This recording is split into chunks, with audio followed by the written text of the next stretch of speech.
ओम शांति।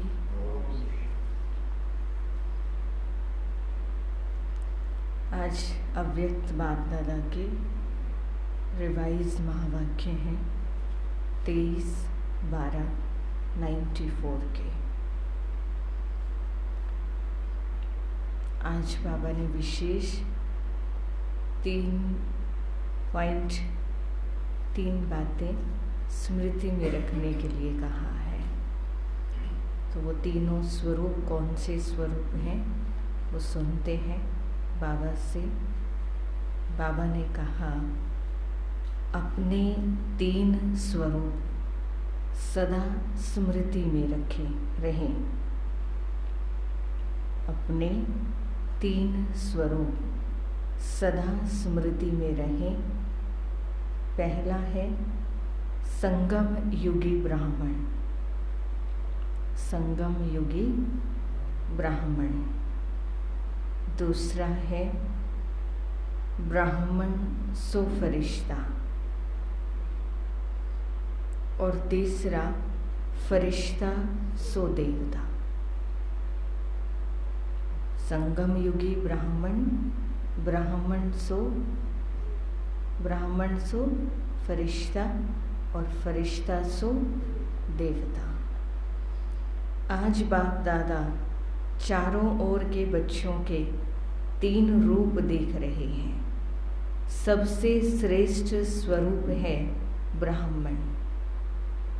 सबसे श्रेष्ठ स्वरूप है ब्राह्मण। और ब्राह्मण सो फरिश्ता और फरिश्ता सो देवता। ब्राह्मण स्वरूप, फरिश्ता स्वरूप और देवता स्वरूप।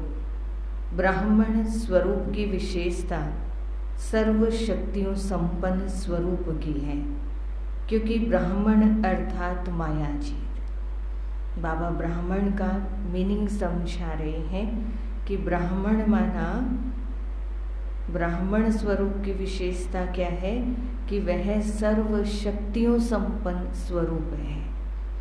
बाबा ने इस समय ब्राह्मण स्वरूप में ही तो हमें सर्व शक्तियाँ दी है ना। किस लिए दी है वो शक्तियाँ?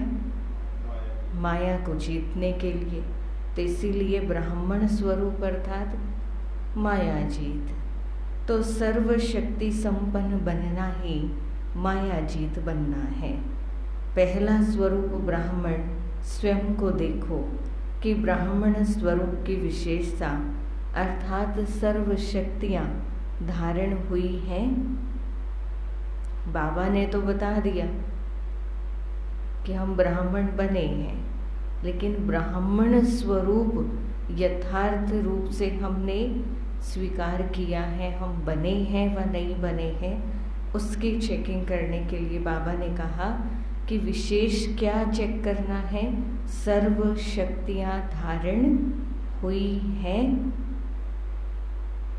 या कोई की कमी है? अभी चेकिंग करनी है अपनी। सर्व शक्तियाँ हैं व कोई शक्ति है ना। कोई शक्ति है और कोई नहीं है। सर्व शक्तियाँ नहीं है। अगर एक शक्ति भी कमज़ोर है व कम है तो ब्राह्मण स्वरूप के बदले कौन सा स्वरूप आ जाएगा? बाबा कहते अगर एक भी शक्ति कमज़ोर है व कम है तो ब्राह्मण स्वरूप के बदले बार बार क्षत्रिय अर्थात युद्ध करने वाले बन जाते हैं। क्षत्रिय का कर्तव्य है युद्ध करना और ब्राह्मण का कर्तव्य है सदा और सहज मायाजीत बनना। ब्राह्मण अर्थात विजयी, सदा सर्व शक्तियों अर्थात सर्व शास्त्रों से संपन्न है।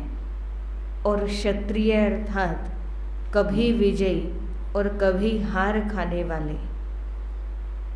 ब्राह्मण अर्थात सदा विजय और क्षत्रिय अर्थात कभी विजय होगी तो कभी हार भी होगी। क्यों? क्योंकि शक्तियाँ मिलते हुए भी धारण नहीं कर सकते। इसीलिए समय और परिस्थिति प्रमाण सदा विजयी नहीं बन सकते। तो ब्राह्मण स्वरूप अर्थात सदा ताज, तख्त और तिलकधारी विश्व कल्याण की जिम्मेदारी के ताजधारी, सदा स्वतः स्मृति के तिलकधारी, सदा बाप के दिल तखत नशीन। नोट करें ये पॉइंट, बाबा ने क्या कहा? ब्राह्मण स्वरूप अर्थात सदा ताज, तख्त और तिलकधारी। तो बाबा ने बताया ताज कौन सा? विश्व कल्याण की जिम्मेदारी का ताज। कौन सा ताज? विश्व कल्याण की जिम्मेदारी का ताज। और तिलक सदा स्वतः स्मृति के तिलकधारी। और तख्त कौन सा? सदा बाप के दिल तख्त नशीन, बाबा के दिल रूपी तख्त पर विराजमान। तो ब्राह्मण अर्थात ब्राह्मण की बाबा ने विशेष ये 3 बातें देखी कि उसके अंदर सदा ताज, तख्त और तिलकधारी होंगे वो। तो क्षत्रिय कैसे होंगे? क्षत्रिय एक रस अचल अडोल ना होने के कारण कभी अचल, कभी हलचल, कभी अधिकारी और कभी बाप से शक्ति मांगने वाले रॉयल भिखारी होंगे। है ना, बाबा से मांगते हैं ना, बाबा मुझे ये शक्ति दे दो जब ज़रूरत पड़ेगी। वैसे तो बाबा ने कहा है कि हम जितना मर्जी योग करें, तप करें और इन शक्तियों को अर्जित करें, लेकिन जब ज़रूरत पड़ती है फिर उसी समय मांगते हैं, बाबा मुझे सहन शक्ति देना, बाबा मुझे ये शक्ति देना। तो बाबा कहते फिर वो कौन होंगे? क्षत्रिय होंगे। और क्षत्रिय में भी बाबा ने कहा रॉयल भिखारी, है ना। दूसरे भिखारी तो दूसरी वस्तुएं मांगते हैं, पर एक तरह से ये भी तो मांगना ही हुआ ना। और वो भी तो बाबा कहते ब्राह्मण अर्थात सदा अलौकिक मौज के जीवन में रहने वाले, सदा रूहानी सीरत और सूरत वाले। क्षत्रिय अर्थात कभी कैसे कभी कैसे। तो अपने से पूछो मैं कौन? मैं ब्राह्मण हूँ या क्षत्रिय हूँ? अपने आप से पूछना है, चेकिंग करनी है आज अपने ये। और चेकिंग करके बाबा को फिर बताना भी है। बाबा ने पूछा है ना, अपने आप से पूछो कि मैं कौन हूँ, मतलब कौन सी कैटेगरी में मैं आऊँगा, मैं क्षत्रिय हूँ या ब्राह्मण हूँ। ब्राह्मण की भी बाबा ने विशेषताएं बताई, वो विशेषताएं अपने अंदर चेक करनी है। और क्षत्रिय की भी बाबा ने बताई। तो बाबा कहते कभी ब्राह्मण कभी क्षत्रिय या सदा ब्राह्मण जीवन की विशेषताओं से संपन्न है, ये चेक करना। ऐसा ना हो कि कभी ब्राह्मण और कभी क्षत्रिय। तो बाबा कहते या फिर सदा ब्राह्मण जीवन की विशेषताओं से संपन्न है। लक्ष्य ब्राह्मण जीवन का है, लक्ष्य ब्राह्मण जीवन का है ना। ब्राह्मण जीवन का लक्ष्य है, लेकिन कभी ब्राह्मण कभी क्षत्रिय ऐसे लक्षण तो नहीं है। ये फिर से बाबा चेक करने के लिए बोल रहे हैं। लक्ष्य जब हमने रखा था तो सदा ब्राह्मण अर्थात सदा विजयी बनने का लक्ष्य रखा था, लेकिन परिस्थितियों के अनुसार हमारी स्थिति कैसी रहती है, उस समय हम सच्चे ब्राह्मण बनकर के उन परिस्थितियों से बाहर निकलते हैं, या फिर क्षत्रिय की तरह युद्ध करना पड़ता है ना। अपने अंदर भी तो कई बार युद्ध चलता रहता है ना। तो बाबा वो चेकिंग करने के लिए बोल रहे हैं कि वो चेकिंग करो कि ऐसे लक्षण तो नहीं है कभी ब्राह्मण और कभी क्षत्रिय। लक्षण और लक्ष्य समान है व अंतर है। जैसा लक्ष्य रखा है वैसे ही लक्षण है या दोनों में अंतर है, बाबा पूछ रहे हैं। बोल और कर्म समान है व अंतर है। सभी ब्रह्मा कुमारी कहलाते हो ना कि क्षत्रिय कहलाते हो? क्या कहते हैं बाबा सबको? ब्रह्मा कुमारी कहलाते हो ना कि क्षत्रिय कहलाते हो? चंद्रवंशी कहलाना भी पसंद नहीं करते ना, है ना। कोई कहे कि चलो आप चंद्रवंशी में आ जाना, सूर्यवंशी में नहीं आना, तो वो भी पसंद नहीं आता कि क्यों हम चंद्रवंशी में क्यों आए। चंद्रवंशी अर्थात क्षत्रिय, क्षत्रिय घराना दिखाया ना त्रेता युग में। तो बाबा कहते वो कहलाना पसंद नहीं करते। कोई कहे आप चंद्रवंशी हैं तो पसंद आएगा? नहीं आएगा ना। तो बाबा कहते और कर्म क्या है। चलो कहना तो पसंद नहीं आ रहा, परंतु हमारे कर्म कैसे हैं। जिस समय युद्ध में लगे हुए हो उस समय का फोटो अपना निकालो। जब माया से विकारों से युद्ध चलती है स्वयं की, तो बाबा कहते उस समय की अपनी फोटो निकाल करके रखो। फोटो निकालने का शौक बहुत होता है ना, आजकल कहीं भी जाते हैं तो फोटोज ज़रूर लेते हैं। तो बाबा कहते हैं वैसे भी शौक है लेने का, तो एक फ़ोटो अपनी उस समय की भी निकालो जब युद्ध करते हो। तो बाबा कहते हैं अपना फ़ोटो निकालना आता है या दूसरों का फ़ोटो निकालना आता है ना। वैसे तो आजकल सेल्फी का रिवाज है, लेकिन जहाँ कमियां देखनी हो तो दूसरों की पहले दिखाई देती हैं। तो बाबा उस भाव से पूछ रहे हैं कि अपना फोटो निकालना आता है या दूसरों का आता है। तो अपना फोटो निकालो कि मैं कौन हूँ, है ना। अपनी चेकिंग करेंगे तो फायदा होगा। दूसरों की चेकिंग करेंगे, उनके तो अच्छा है और पाप खत्म हो रहे हैं, है ना। तो बाबा कहते अपना फोटो निकालो कि मैं कौन हूँ। अगर फोटो भी कोई का अच्छा नहीं निकलता तो पसंद नहीं करते हो ना। मान लो फोटो तो खींची पर अच्छी नहीं आई, फिर क्या कहेंगे, मेरी तो फोटो अच्छी नहीं आई, आपने अच्छी नहीं खींची। तो बाबा कहते पसंद नहीं करते हो ना। अगर अच्छा फोटो ना हो तो सारे दिन में वह कितनी बारी समय प्रति समय ब्राह्मण की बजाय क्षत्रिय बन जाते हैं, ये चेक करो। ब्राह्मण या क्षत्रिय, बाबा कहते कितनी बार हमारी युद्ध चलती है वो चेक करो। कितनी बार हम ब्राह्मण बनते हैं, ये ब्राह्मण बनने की बजाय क्षत्रिय बन जाते हैं। चेक करो और चेक करके चेंज करो। जब चेक करेंगे कमी पता चलेगी तभी चेंज आ सकता है। अगर चेकिंग नहीं करेंगे ना, खुद बैठ करके खुद के बारे में नहीं विचार करेंगे, नहीं सोचेंगे, तो ना तो कमी पता चलेगी और ना फिर हम चेंज कर पाएंगे। अब कोई के बताने से तो हमें बुरा लगता है, गुस्सा आता है कि ये मेरी कमी क्यों बता रहे हैं, लेकिन बाबा तो कहते हैं आप खुद की खुद चेक करो, है ना। खुद चेक करो और फिर उसको निकालो।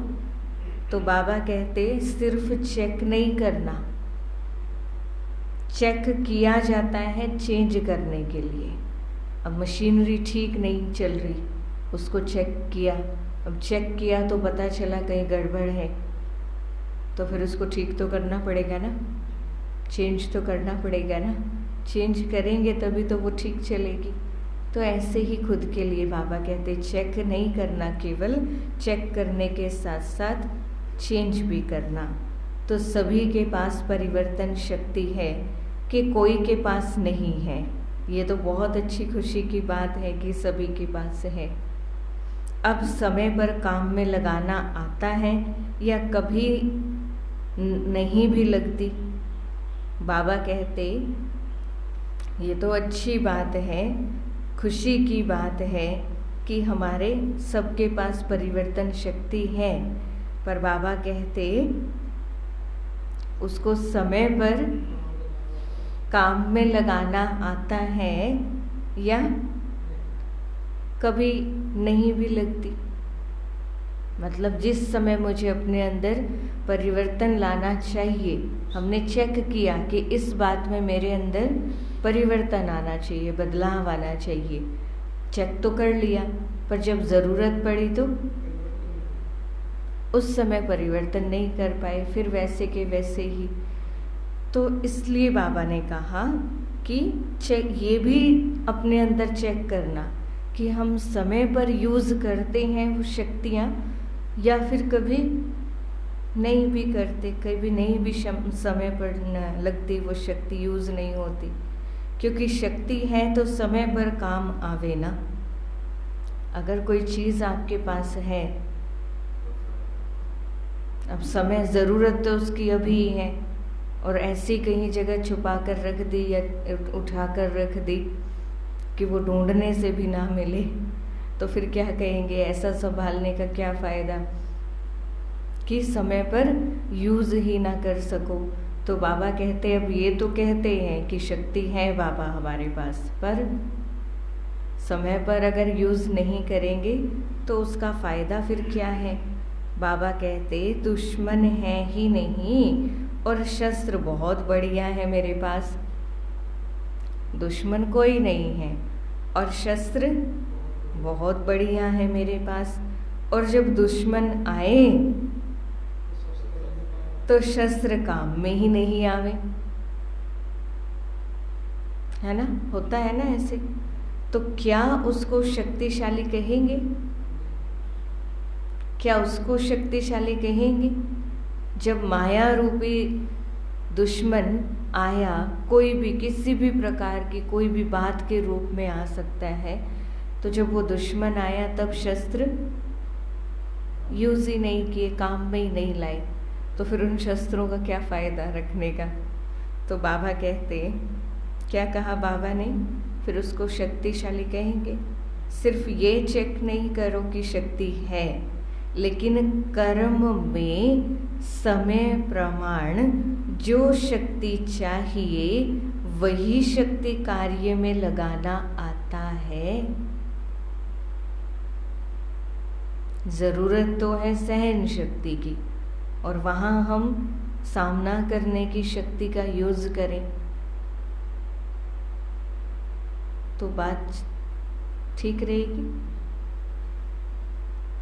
बाबा क्या चाहते हैं कि शक्तियाँ तो हैं बच्चों के पास, परंतु कर्म में समय प्रमाण जिस समय जिस शक्ति की ज़रूरत है वो यूज़ करना आता है, लगाना आता है कार्य में, वह नहीं आता। बाबा कहते कि दुश्मन वार कर देता है और पीछे शक्ति याद आती है ना। पहले 1 घंटा 2 घंटा खराब कर दिया सोच सोच करके कि ऐसे हो गया, ये हो गया, उसने मुझे ऐसे बोल दिया, क्यों बोल दिया, और फिर 2 घंटे के बाद रियलाइज हुआ, है ना, मेरे पास तो शक्ति थी, परिवर्तन शक्ति, मैं अपने आपको उसी समय परिवर्तन कर लेता तो इतना समय व्यर्थ ना जाता। तो बाबा कहते कि फिर भी बाद में याद तो नहीं आती ना शक्ति, जब समय है तब तो यूज़ नहीं की, फिर बाद में याद आती है। तो ब्राह्मण जीवन की विशेषताओं को चेक करो। ब्राह्मण सो फरिश्ता बनेगा, क्षत्रिय सो फरिश्ता नहीं बनेगा। ब्राह्मण सो फरिश्ता बनेंगे, बाबा कहते क्षत्रिय से फरिश्ता नहीं बनेंगे। तो ये ब्राह्मण सबसे पहला बाबा ने क्या कहा था, स्वरूप संगम योगी ब्राह्मण स्वरूप। दूसरा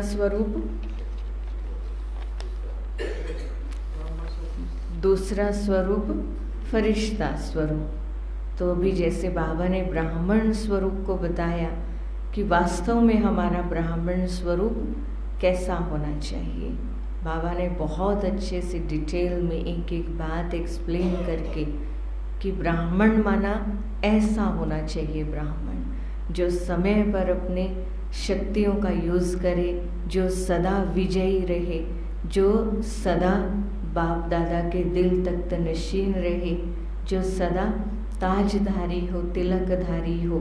तो बाबा ने ब्राह्मण की विशेषताएं भी बताई और चेक करने के लिए भी कहा कि कई बार ब्राह्मण ना बन करके हम क्षत्रिय बन करके चलते हैं। तो क्षत्रिय कब बनते हैं, किस समय, और ब्राह्मण स्वरूप कब बनता है वो भी चेक करो, लेकिन चेक करने के साथ साथ उसको चेंज भी करना है।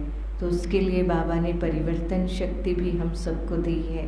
तो वो परिवर्तन शक्ति को समय पर हमें यूज़ करना आना चाहिए। तो अभी बाबा दूसरा स्वरूप फरिश्ता स्वरूप बता रहे हैं। सभी को फरिश्ता बनना ही है ना, कि फरिश्ता बनना मुश्किल है। बाबा कहते फरिश्ता बनना है ना, या मुश्किल लगता है, सहज है या मुश्किल, या कभी मुश्किल लगता है कभी सहज, क्या कहेंगे? क्या कहेंगे? है तो सहज बनना, परंतु परिस्थितियों के अनुसार, समस्याओं के अनुसार मुश्किल बना लेते हैं हम उसको, है ना। जैसे अभी बाबा ने इस पहला स्वरूप बताया कि जब हम ब्राह्मण से हम क्षत्रिय स्वरूप में आ जाएंगे फिर तो मुश्किल लगेगा बनना। अगर ब्राह्मण स्वरूप में रहेंगे चेकिंग और चेंज तो सहज लगेगा। तो बाबा ने पहले पूछा कि मुश्किल है या सहज है, कभी मुश्किल कभी सहज। तो फरिश्ता स्वरूप की विशेषता सभी जानते भी हो कि फरिश्ता अर्थात डबल लाइट। डबल लाइट, एक तो लाइट होता है, लेकिन यहाँ बाबा कहते डबल लाइट माना हल्का, इतना हल्का। तो डबल लाइट है कि कभी बोझ उठाने को दिल करती है ना। बोझ उठाकर रखते हैं ना सारा दिन, घर की टेंशन, बच्चों की टेंशन, फलानी चीज़ की टेंशन, इस बात की टेंशन। तो वो टेंशन क्या है? बोझ है, फिक्र। अगर किसी की भी फिक्र है तो माना सिर के ऊपर बोझ है। तो बाबा पूछते कभी बोझ उठाने को दिल करती है या उठा लेते हो? एक तो होता है मन करता है और एक उठा ही लेते हो। तो बाबा कहते तीसरी बात बाबा ने कही, वह उठाना नहीं चाहते हो लेकिन माया सिर पर टोकरी रख देती है। उठाना नहीं चाहते लेकिन माया के इतने वश हो जाते हैं, खुद को उससे बाहर ही नहीं निकाल पाते, तो माया जबरदस्ती टोकरी रख देती है।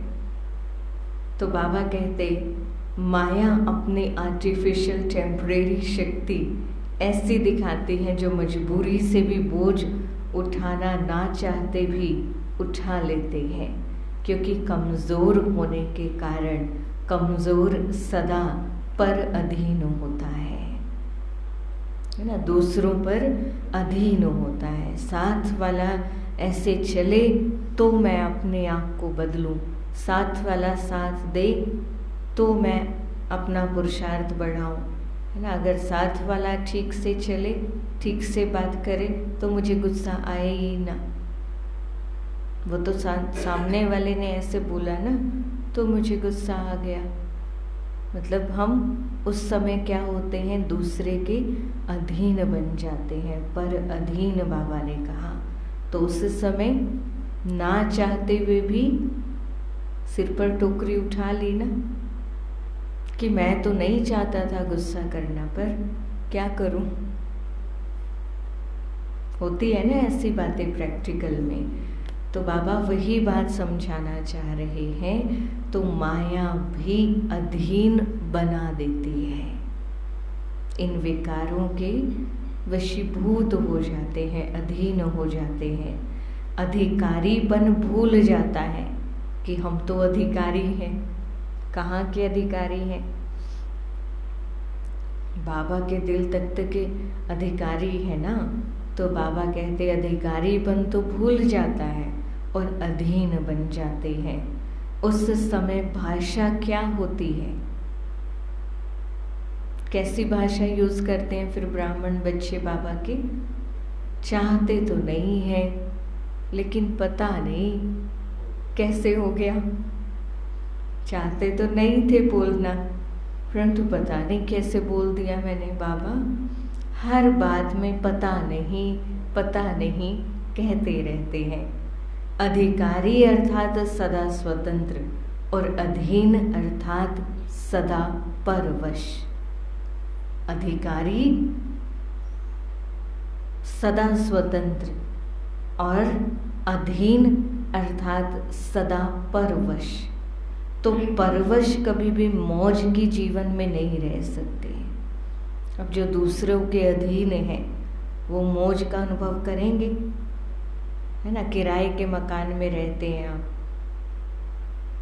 और एक अपना मकान है, तो ज़्यादा मौज में किस में रहेंगे, है ना। किराए के मकान वाला मकान मालिक कहेगा यहाँ फलानी चीज़, यहाँ किल नहीं लगानी, यहाँ ये चीज़ नहीं लगानी, इतना शोर नहीं करना, ये चीज़ नहीं करनी, रिस्ट्रिक्शन लगाएंगे ना वो, तो उनके अकॉर्डिंग हमें जीना पड़ेगा। और अगर अपना घर है तो मौज में रहेंगे। तो इसलिए बाबा ने पहले ही क्लियर किया कि जो अधिकारी होगा वो सदा स्वतंत्र होगा और जो अधीन होगा अर्थात सदा परवश। तो बाबा कहते ब्राह्मण अर्थात मौज की जीवन। अगर कोई भी समय मौज के बजाय मूंझते हो तो ये क्या है, ये कैसा है, क्या यही होता है? जब हम सोचते हैं मौज के बजाय मूंझ जाते हैं, ये क्या है, ये कैसा है, ये क्या कर रहा है ना। इसने ऐसे क्यों किया, इसने ऐसे क्यों बोला, या क्या यही होता है? बाबा कहते ये मौज नहीं है, ये मूंझने की जीवन है ना। फलाने भाई ने ऐसे क्यों बोला, दीदी बोले ना भाई ने ऐसे क्यों बोला मुझे, तो बाबा कहते ये मौज की जीवन नहीं है, ये मूंझने की जीवन है। अगर कोई भी समय मौज की कमी अनुभव करते हो तो फिर से ये पाठ पहला याद करो। कौन सा है पहला पाठ हमारा? उससे भी पहले और पहले आ जाओ। मैं कौन हूँ? सिर्फ आत्मा नहीं, लेकिन कौन सी आत्मा हूँ? आत्मा तो सब है, लेकिन मैं कौन सी आत्मा हूँ? इसके कितने जवाब आएंगे? कितने जवाब आएंगे? कौन सी आत्मा हूँ मैं? अब थोड़े बोलो, स्वमान लो थोड़े। मैं संतुष्ट मनी आत्मा हूँ, मैं श्रेष्ठ आत्मा हूँ, मैं भाग्यशाली आत्मा हूँ, मैं पवित्र आत्मा हूँ। कृष्ण भाई जी कौन सी आत्मा हो? मैं आनंद स्वरूप आत्मा हूँ। हाँ जी जसबीर भाई जी, हाँ जी, मैं सहनशील आत्मा हूँ और मैं विजयी रतन आत्मा हूँ, मैं शक्तिशाली आत्मा हूँ। मीना माता जी, मैं पवित्र आत्मा हूँ, मैं बाबा के नैनों का नूर हूँ, मैं बाबा के दिल तख्त नशीन हूँ, है ना। बाबा के दिल रूपी तख्त पर सदा विराजमान हूँ। बाबा के नैनों में मैं समाई हुई हूँ। बाबा की अति लाडली प्यारी सिकील दी मैं आत्मा हूँ। आ गई ना शक्ति अंदर? फील हो रहा है ना? लेकिन जब परिस्थितियाँ आती हैं तो ये स्वामान भूल जाते हैं कि मैं कौन सी आत्मा हूँ। तो बाबा ने इसीलिए स्मृति दिलाई कि ये सारी बातें छोड़ो, पहले ये याद करो मैं कौन हूँ। कौन हूँ मैं? सिर्फ आत्मा नहीं, लेकिन कौन सी आत्मा हूँ, इसके कितने जवाब आएंगे? लंबी लिस्ट है ना। अभी तो हमने थोड़े से ही स्वमान याद किए, बहुत सारी लंबी लिस्ट बाबा ने कही, बहुत लंबी लिस्ट है। रोज की मुरली में मैं कौन का भिन्न भिन्न पाठ पढ़ते रहते हो ना, सुनते रहते हो ना, लेकिन फिर भी समय पर भूल जाते हैं। तो फरिश्ता अर्थात डबल लाइट, लाइट अर्थात हल्कापन। हल्कापन का अर्थ है सिर्फ परिस्थिति के समय हल्का नहीं, लेकिन सारे दिन में। बाबा बाबा क्या बता रहे हैं कि हल्कापन माना कि सिर्फ परिस्थिति के समय हल्का नहीं, लेकिन सारे दिन में स्वभाव, संस्कार, संबंध, संपर्क में लाइट रहे। स्वभाव, संस्कार, संबंध, संपर्क में लाइट रहे। वैसे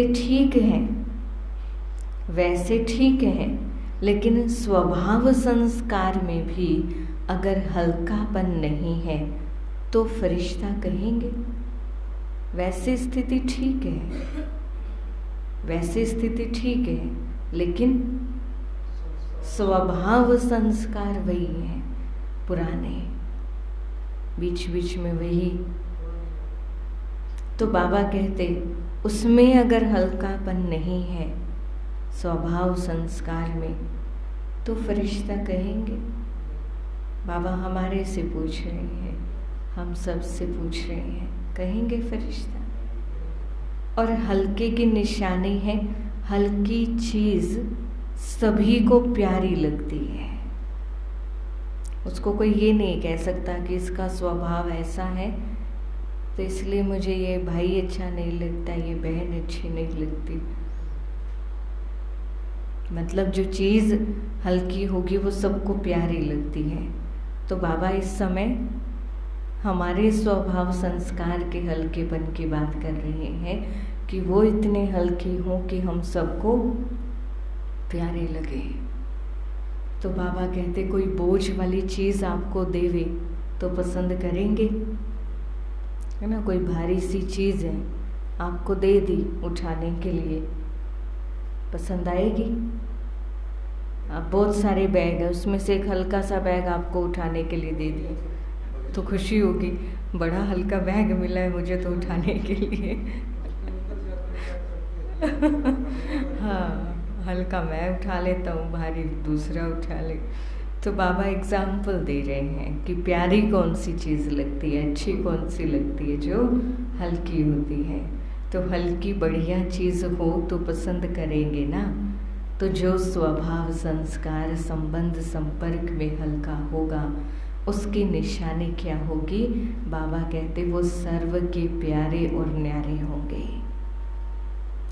न्यारे भी होंगे, सबके बीच में रहते हुए उन सब से न्यारे भी होंगे, परंतु सबके प्यारे भी होंगे, सबको अच्छे भी लगेंगे, क्योंकि ब्राह्मण स्वभाव है, अलग स्वभाव नहीं है। ब्राह्मण अर्थात सबके दिल पसंद स्वभाव संस्कार व संबंध संपर्क वाले हो। ब्राह्मण अर्थात सबके दिल पसंद स्वभाव संस्कार व संबंध संपर्क वाले हो। सबके पसंद से हमें हमारा स्वभाव होना चाहिए, संस्कार होना चाहिए। ऐसा है? बाबा पूछ रहे हैं, ऐसा है? मेजॉरिटी 95% के दिल पसंद ज़रूर हो, इतने रिजल्ट ज़रूर होने चाहिए।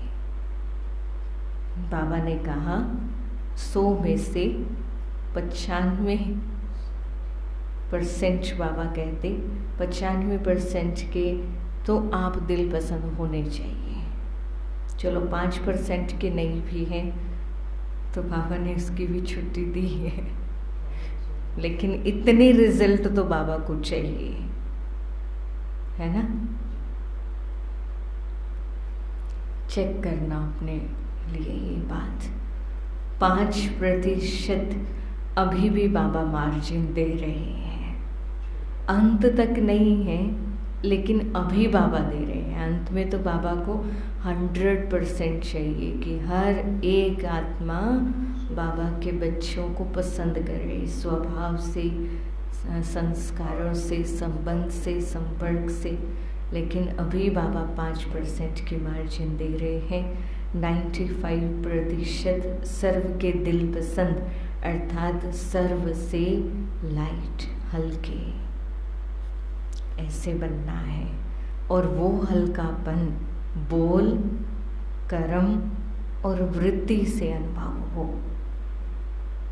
वो हल्कापन कैसे दिखाई देगा? हमारे बोल से, हमारे कर्म से और हमारी वृत्ति से। वृत्ति अर्थात सोच, हमारे संकल्प वो कैसे चलते हैं। जैसे संकल्प होंगे वैसे ही बोल निकलेंगे और जैसे बोल होंगे वैसे कर्म होंगे।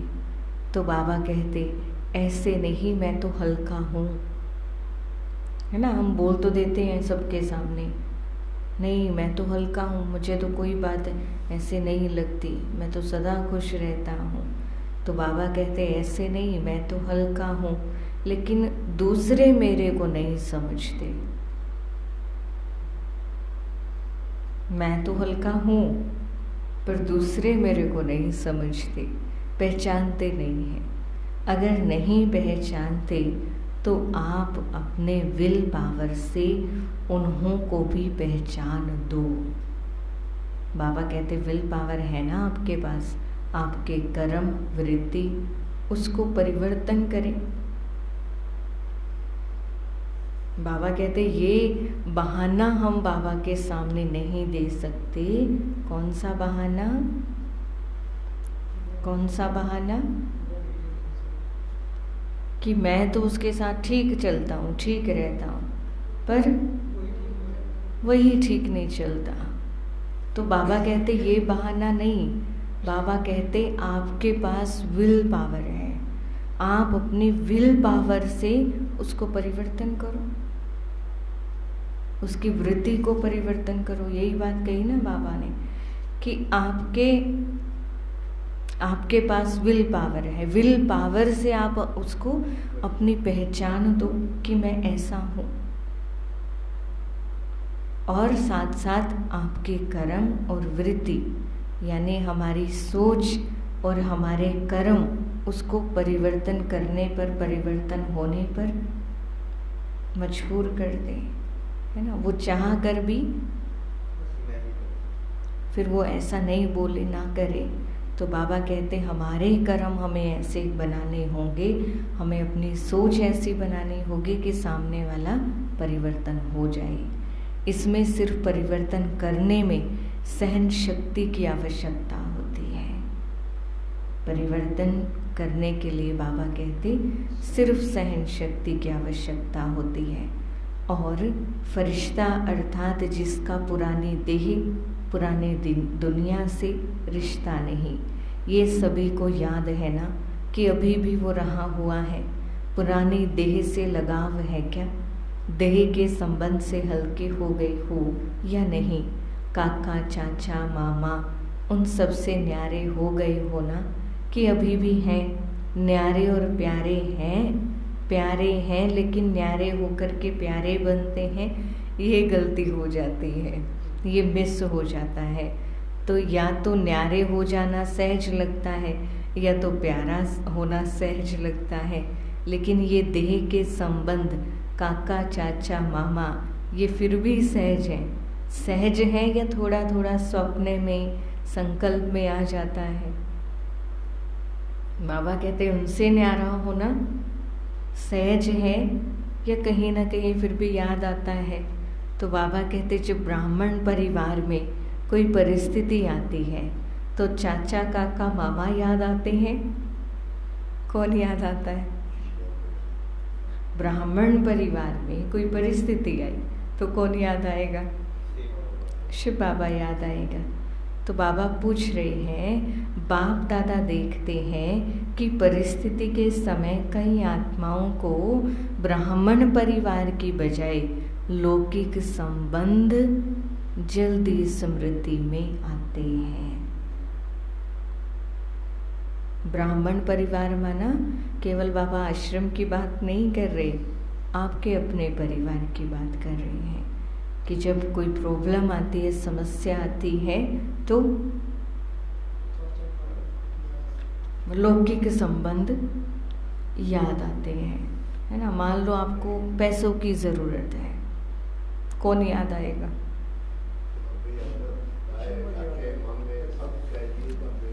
पहले अपने आसपास वालों से पूछेंगे, है ना, भाई मुझे इतने पैसों की ज़रूरत है, आप देंगे क्या? फिर अपने किसी दोस्त से पूछेंगे, फिर किसी रिश्तेदारी में पूछेंगे, फिर जब किसी से बात नहीं बनेगी ना, फिर लास्ट में कहेंगे बाबा बस अब तो तू ही जाने। फिर बाबा याद आया, तो पहले कौन याद आए? लौकिक संबंध। बाबा ये कह रहे हैं कि जब भी कोई परिस्थिति आती है तो कौन याद आता है? बाबा ने ये रिजल्ट चेक किया, बाबा ने ये रिजल्ट निकाला, बाबा ने चेक किया तो बाबा को क्या दिखाई दिया कि ब्राह्मण परिवार की बजाय लौकिक संबंध जल्दी स्मृति में आता है। आता तो है ब्राह्मण परिवार भी, पर वो बाद में याद आता है, पहले लौकिक संबंध याद आता है। तो परिस्थिति किनारे के बजाय सहारा अनुभव कराती है। जब मरजीवा बन गए हो तो अगले जन्म के संबंधी, हमारा तो नया जन्म है ना, उस जन्म से तो हम मर गए, अब नया जन्म हुआ है, तो बाबा कहते तो अगले जन्म के संबंधी काका, चाचा, माँ, बाप याद है क्या? स्वप्न में भी आते हैं क्या? माला जो शरीर हम पीछे छोड़ कर आए, पूर्व जन्म की बाबा बात कर रहे हैं अभी, कि पिछले जन्म के काका, चाचा, मामा, माँ, बाप याद है? स्वप्न में आते हैं कभी? पूछ रहे हैं बाबा। तो बाबा कहते यहाँ भी इस समय हमारा ये नया जन्म हुआ है ना, मरजीवा जन्म, तो संबंध बदल गया, जन्म बदल गया ना। जब जन्म बदल गया तो फिर संबंध भी तो बदलने चाहिए ना। बाबा ये रियलाइज करवा रहे हैं कि अभी भी हमें याद तो फिर भी वही पुराने संबंध ही आते हैं। बाबा के साथ जो संबंध है वो संबंध याद नहीं आते। तो फरिश्ता अर्थात जिसका पुराने से कोई रिश्ता ना हो, बाबा फरिश्ता बना रहे हैं ना, तो इसलिए बाबा ने पहले ये रियलाइज कराया। यही परिभाषा बोलते हो ना फरिश्ते की, कि जिसका पुरानी देह से संबंधों से कोई रिश्ता नहीं, नाता नहीं, किस समय पर कहाँ से निकल आते हैं, टूटा हुआ रिश्ता जुड़ जाता है, मरे हुए से जिंदा हो जाते हो। फरिश्ता अर्थात पुराने से जिसका रिश्ता नहीं, सब नया। बाप दादा ने देखा कि फरिश्ता बनने में जो रुकावट होती है उसका कारण एक पहली सीढ़ी है, देह भान को छोड़ना। पहली सीढ़ी कौन सी चढ़नी पड़ेगी? देह भान को छोड़ना पड़ेगा। दूसरी सीढ़ी जो और सूक्ष्म है वो है देह अभिमान को छोड़ना। देह भान माना ये देह का भी भान ना हो, और देह अभिमान माना मैं ये, मैं ऐसा, मैं ये करता, मैं वो करता, तो दोनों अलग हैं। और शरीर याद आना ये देह का भान है। तो बाबा कहते देह भान छोड़ना, और दूसरी सीढ़ी देह अभिमान को छोड़ना। देह भान और देह अभिमान, देह भान फिर भी कॉमन चीज है। देह में आत्मा सारा दिन है, तो बाबा कहते देह भान फिर भी कॉमन चीज है। लेकिन जितने ज्ञानी तू आत्मा, योगी तू आत्मा बनते हैं, उतना देह अभिमान रुकावट डालता है। और अभिमान अनेक प्रकार का आता है। अपने बुद्धि का अभिमान कि मैं जो कह रहा हूँ मैं ही राइट कह रहा हूँ, दीदी मेरी बात क्यों नहीं सुनती, क्यों नहीं मानती, है ना, ये भाई मेरी बात क्यों नहीं सुनते, सेवा कर रहे हैं आपस में मिल करके, पर नहीं मैं ठीक कह रहा हूँ, मेरी बात क्यों नहीं मानते। तो बाबा कहते ये बीच में देह अभिमान रुकावट डालता है। अपने स्वभाव, अपने बुद्धि का अभिमान, अपने श्रेष्ठ संस्कार का अभिमान, अपने अच्छे स्वभाव का अभिमान, है ना। मैं तो बहुत अच्छा हूँ, आपको क्या पता, बाहर जा कर के देखो सब मुझे कितना पसंद करते हैं। तो वो बाहर ही करते हैं ना, अंदर तो नहीं कर रहे ना, यहाँ वाले भी तो करे ना। सर्टिफिकेट तो सबका लेना है कि बाबा को यही बोलोगे, बाबा घर वालों ने तो पसंद नहीं किया पर बाहर वालों ने बाहर वाले सब पसंद करते हैं। तो बाबा कहते हैं अपने अच्छे स्वभाव का अभिमान, अपने विशेषताओं का भी अभिमान आ जाता है कि मेरे अंदर ये विशेषता है, मैं ही कर सकता हूँ, मैं ही कर सकती हूँ। तो विशेषता का अभिमान आ जाता है। अपनी कोई विशेष कला का अभिमान, होती है ना विशेष कला किसी किसी के अंदर। तो बाबा कहते अपनी सेवा की सफलता का अभिमान कि देखो हम तो इतनी सेवा करते हैं ना। बाबा के बच्चे जब देखते हैं सेवा करते हैं तो उसका भी अभिमान आ जाता है। ये सूक्ष्म अभिमान देहभान से भी बहुत महीन है।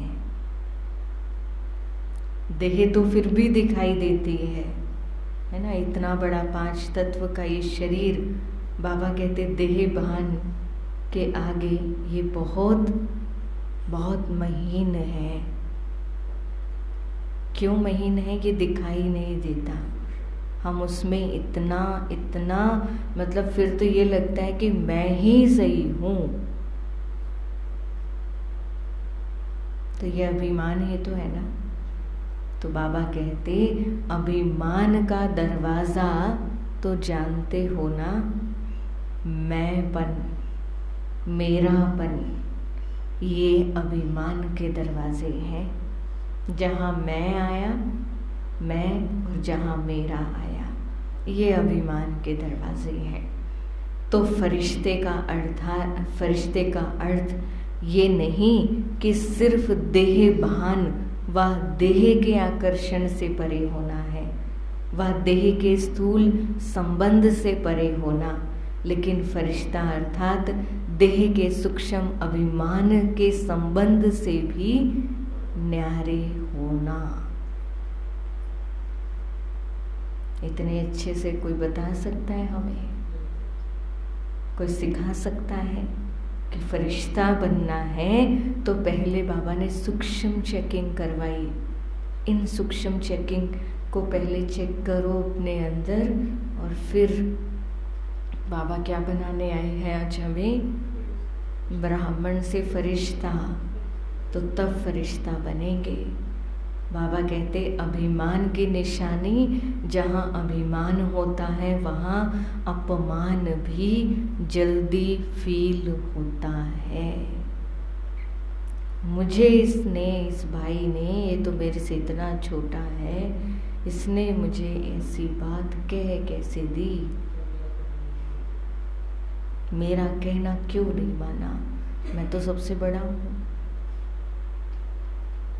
है ना, मैं तो समझदार हूँ, तो मेरी बात क्यों नहीं मानी। अब क्या अपमान फील होता है ना। वो तो भाई, वो तो बहन अभी नई आई है, उनको तो दीदी ने स्टेज पर बुला लिया और मुझे बुलाया ही नहीं, या मुझे सबके सामने क्यों डांट दिया,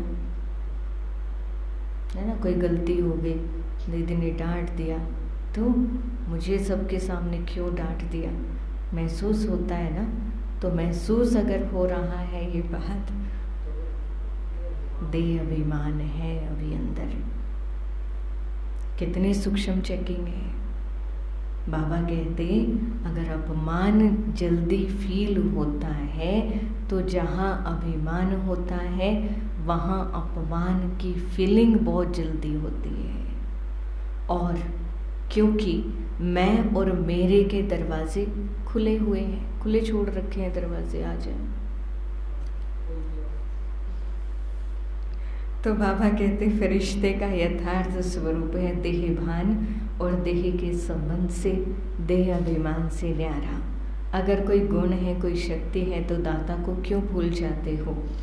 दूसरी बात, इससे सहज न्यारा होने का रास्ता व विधि बहुत सहज है, एक अक्षर है। एक अक्षर में इतनी ताकत है जो देह अभिमान और देह का भान सदा के लिए समाप्त हो जाता है। जैसे बाबा ने पहले क्या पक्का कराया, मैं कौन सी आत्मा हूँ। अभी बाबा कहते कि अगर एक शब्द बाबा ने ऐसा दिया हुआ है, अगर वो शब्द वो अक्षर याद रहे तो देह अभिमान भी और देह का भान भी समाप्त हो जाता है सदा के लिए। वो एक शब्द कौन सा है? जिसने मुरली नहीं सुनी वो बताए, कौन सा शब्द है?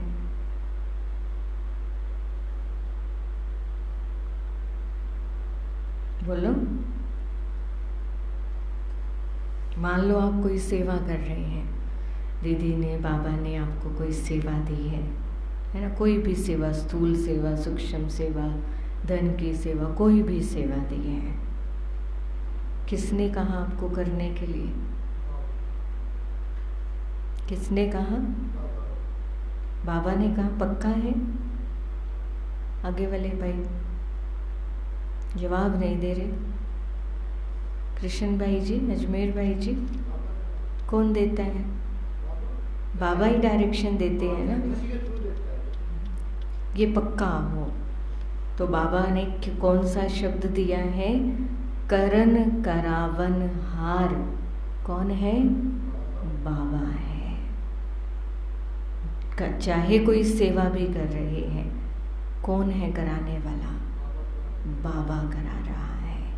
मैं तो करने के निमित्त हूँ, है ना। जो आप ऊपर बाबा ने इतनी सारी बातें बताई ना कि अपने अच्छे स्वभाव का अभिमान आ जाता है। स्वभाव किसने बनाया ऐसा? बाबा ने बनाया ना। तो किस बात का अभिमान? बुद्धि का अभिमान आता है, विशेषता का अभिमान आता है। किसने दी विशेषता? बाबा ने दी ना। तो जब ये बात पक्की होगी कि करन करावन हार बाप है, तो फिर अभिमान आएगा, देह का भान आएगा कि मैं करता हूँ, मैंने किया। बाबा कहते करन करावन हार शब्द भान और अभिमान दोनों को मिटा देता है। एक शब्द याद करना तो सहज है ना, इतनी सारी बातें याद करने की बजाय बाबा कहते एक शब्द करना, याद रख करना तो सहज है ना, और सारी पॉइंट्स भूल जाओ। बाबा कहते भलो और सारी पॉइंट भूल जाओ। भूलना तो नहीं है, लेकिन वैसे भूलना नहीं है। बाबा ने इतनी बड़ी मुरली चलाई तो भूलने के लिए थोड़ी चलाई, परंतु फिर भी बाबा क्या कह रहे हैं कि भूलना तो नहीं है, लेकिन अगर भूल भी जाओ, है ना, बहुत सारी बातें हैं बाबा की नहीं याद रहेंगी, कुछ बातें याद रहेंगी, पर बाबा कहते भूल भी जाओ तो भी एक शब्द तो याद कर सकते हो ना, करन करावन हार बाबा है। तो देखो फरिश्ते जीवन का अनुभव कितना सहज अनुभव होता। ब्रह्मा बाप फरिश्ता बना, किस आधार से बना? अगर ब्रह्मा बाबा को अभिमान आ जाता कि मैंने इतना कुछ दिया है बाबा के घर में, है ना, मैं जब आया तो कुछ भी नहीं था यज्ञ में, सब कुछ ही बाबा ने दिया था, बाबा को तो अभिमान नहीं आया। तो ब्रह्मा बाबा को ऐसा किसने बनाया? फरिश्ता किसने बनाया? क्योंकि बुद्धि में सदा ये बात पक्की थी, करन करावन हार करा रहा है, बाबा करा रहा है। तो देखो फरिश्ते जीवन का अनुभव कितना सहज अनुभव होता है। ब्रह्मा बाप फरिश्ता बना, किस आधार से बना? सदा करन करावन हार की स्मृति से समर्थ बन फरिश्ते बने। फॉलो फादर है ना, या फॉलो माया है? बाबा को फॉलो करना है या माया को करना है? कभी माया भी मदर फादर बन जाती है, बड़ी अच्छी पालना और प्राप्ति कराती है ना। नींद आ गई योग में, मुरली सुनते हुए सो जाते हैं, तो माया है वो, है ना। माया आपका सारा भोजन खा रही है, आपको पता ही नहीं है। जो आत्मा को चाहिए था वो तो सारा नींद में माया खा गई।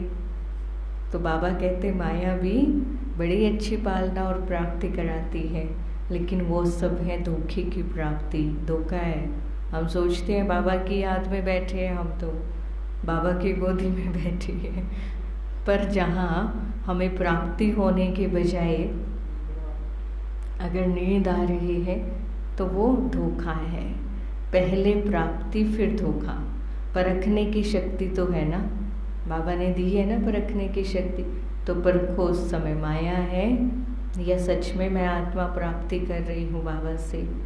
बाबा कहते माया है या बाप है, इसको समय पर परखना है। धोखा खाकर परखना यह कोई समझदारी नहीं है ना। 1 घंटा अच्छे से सो लिए योग में बैठ करके और फिर कहेंगे आज तो बाबा ने बड़ी अच्छी नींद कराई, नाम उसको बाबा का दे देंगे।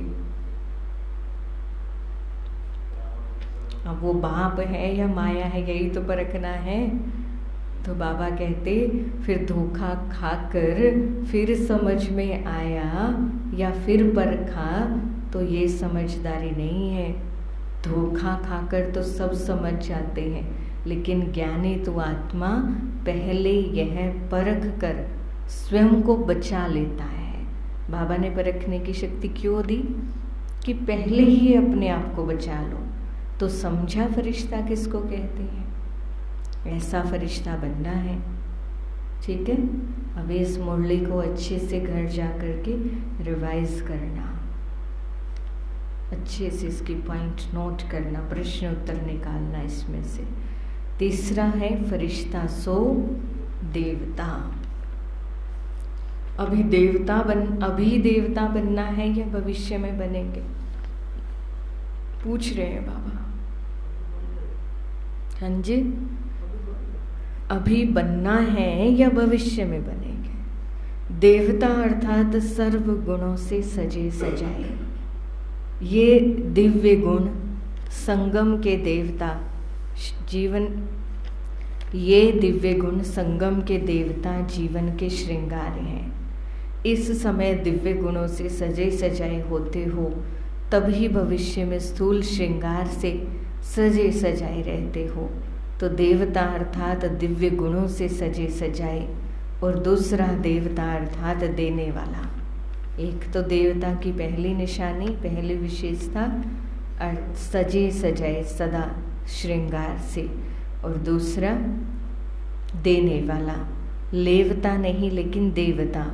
तो मास्टर दाता हो वह कभी लेवता बन जाते हो, कभी देवता बन जाते हो, कभी लेने वाले और कभी देने वाले। चेक करो कि दिव्य गुणों का श्रृंगार सदा रहता है या कभी कोई श्रृंगार भूल जाता है, कभी कोई श्रृंगार भूल जाता है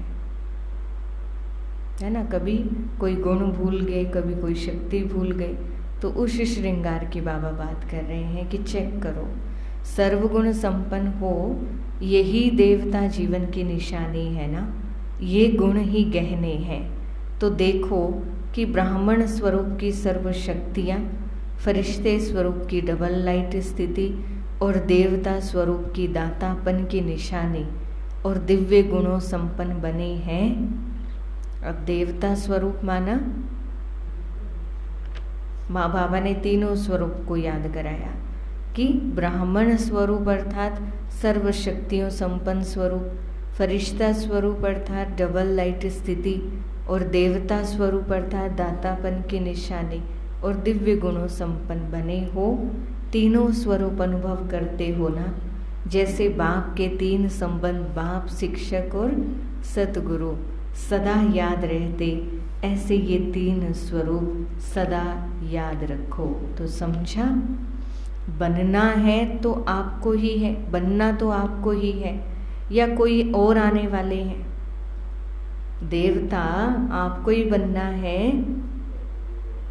या कोई और आने वाले हैं जिन्होंने देवता बनना है।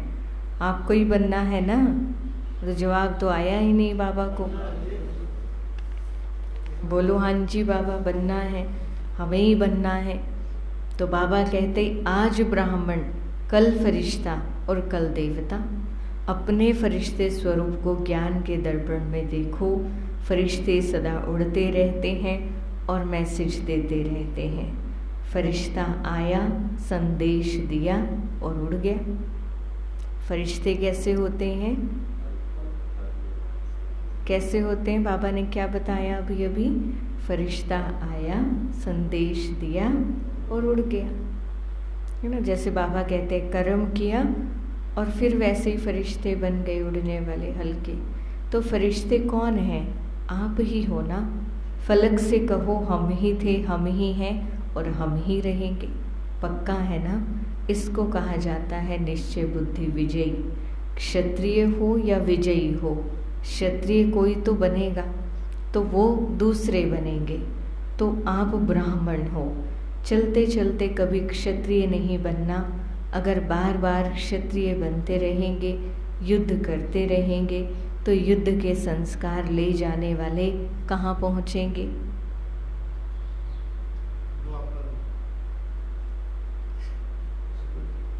कहाँ पहुँचेंगे?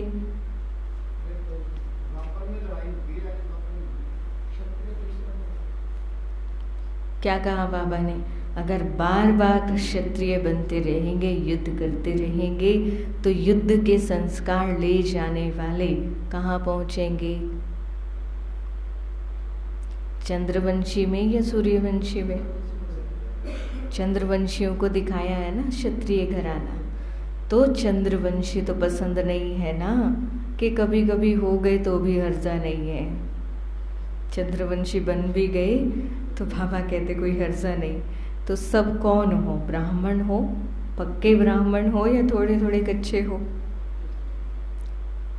शक्तियाँ पक्की हैं, पांडव पक्के हैं, शक्तियाँ पक्की हैं। शक्तियाँ बाबा बहनों को कह रहे हैं, शक्तियाँ पक्की हैं, पांडव पक्के हैं।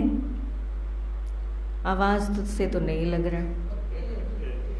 अगर पक्के हैं तो सदा खुशखबरी के पत्र आवे ना। बाबा को पत्र लिखो ना फिर रोज। माया आ गई, ये हो गया, पता नहीं क्या हो गया, कैसे हो गया। पत्र तो ऐसे लिखते हैं। ये संकल्प में भी ना हो। बाप तो कहते हैं स्वप्न मात्र में भी नहीं। स्वप्न में भी क्यों क्या नहीं, ऐसे पक्के हो कि स्वप्न में भी क्यों और क्या ना आवे, ऐसे पक्के बनना है। क्यों हो गया, कैसे हो गया, ऐसे हो गया, नहीं चाहता था फिर हो गया। तो ऐसे संकल्प बाबा कहते स्वप्न में भी ना आए, उनको कहेंगे पक्के। ऐसे पक्का बनना है। शक्तियां महापक्की हो,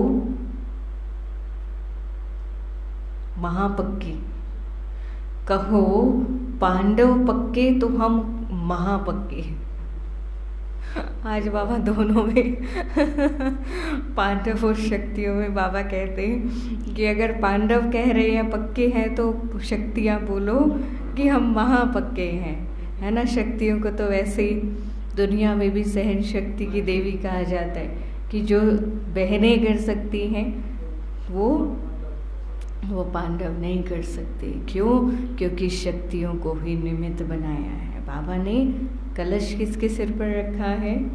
माताओं के सिर पर रखा है। तो निमित्त वाले ही कच्चे पक्के होंगे।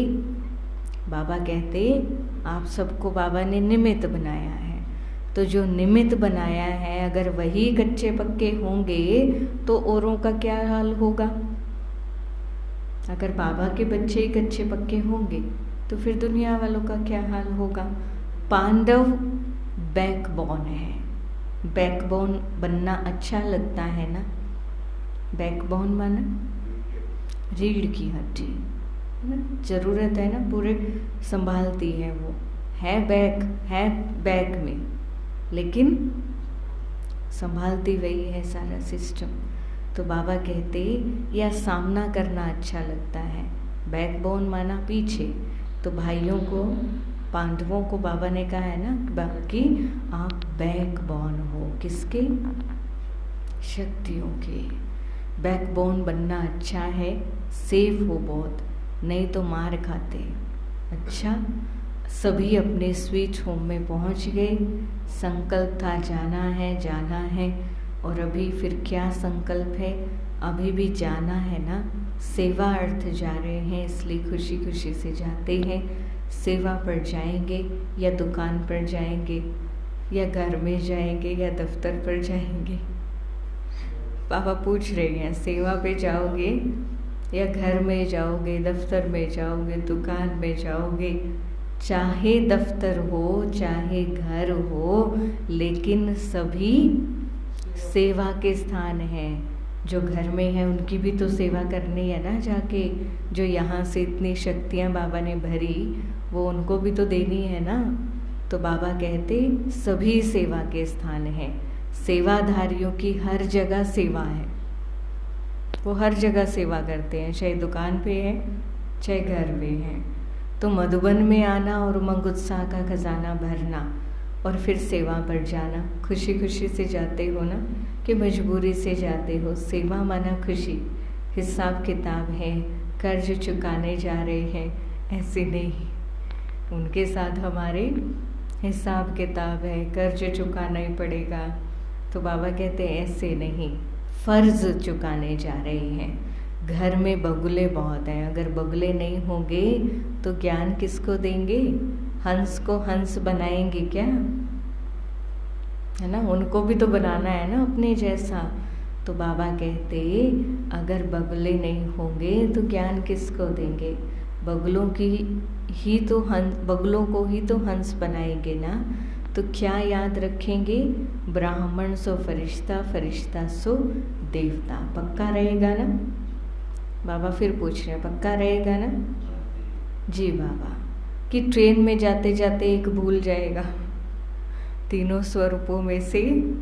बाबा कहते ऐसा तो नहीं है कि जाते जाते घर जाते जाते तक भूल जाए, अपने स्थान पर जाते जाते बाकी एक रह जाए, ऐसा तो नहीं होगा कि एक ही स्वरूप याद रहे बस।